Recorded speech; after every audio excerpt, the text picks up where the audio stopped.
workshop is one of the approaches we pursue that lots of our member countries participate together with the ADB staff to find the opportunity or the projects to establish.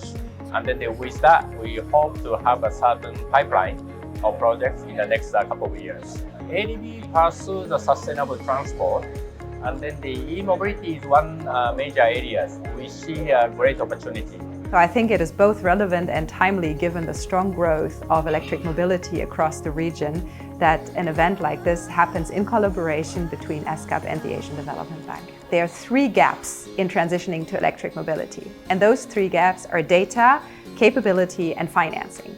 So between ESCAP and the ADB, we're well positioned to address these gaps together.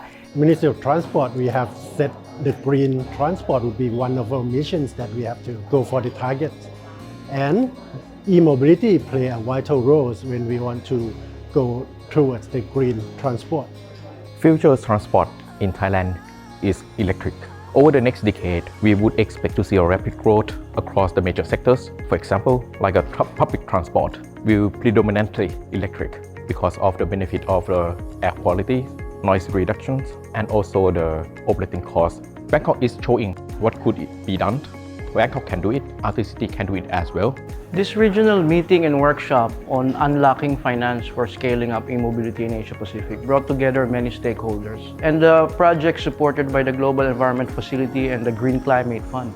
So it was a platform that brought together these participants and gave them an opportunity to discuss, exchange experiences on electric mobility. And we've learned that there are so many initiatives in Asia Pacific.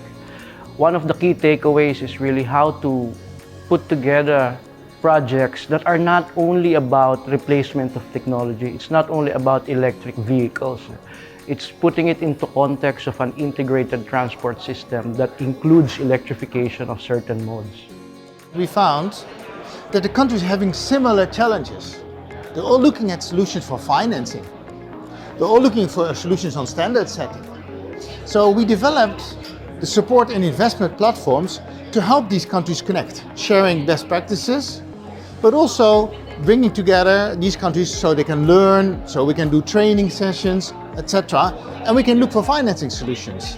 The collaboration between government and other stakeholders will make some solutions, not only pick up the problems, but we can make some practical solutions also. And I'm looking forward to meeting with the ADB officials and seeking their guidance and seeking their support that how we can scale up this program.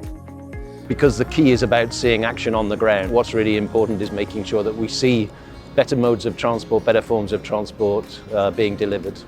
For Fiji, the key takeaway from this regional meeting and workshop is really to learn from the collective knowledge on their technologies, on their financing models, on the regulations, and also on the challenges and solutions as we move on with the e-mobility journey.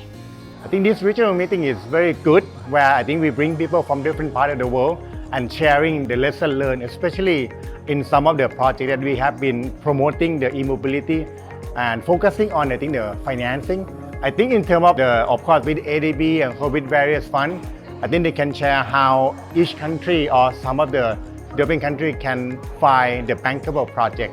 Looking ahead, we are preparing more ambitious packages such as full electrification of public transport. Also, we plan to widen the network expansion and to build more integrated urban mobility planning. With the support of our partners such as ADB, this is the pathway we see toward our low-carbon mobility future for Uzbekistan. Just this morning, I'm learning a lot about battery recycling, end of life, which is actually an issue that we're looking into very closely. So it really encourages us to probably coordinate and collaborate more with our development partners. We have to build a project that is not only financially sound, but is also socially acceptable and also structured in a way which can attract a larger amount of finance to the project. I'm very happy to have supported this meeting. It has brought together more than 160 people from 29 countries. And together with the various partners and the support of the countries, we hope it will be a successful event.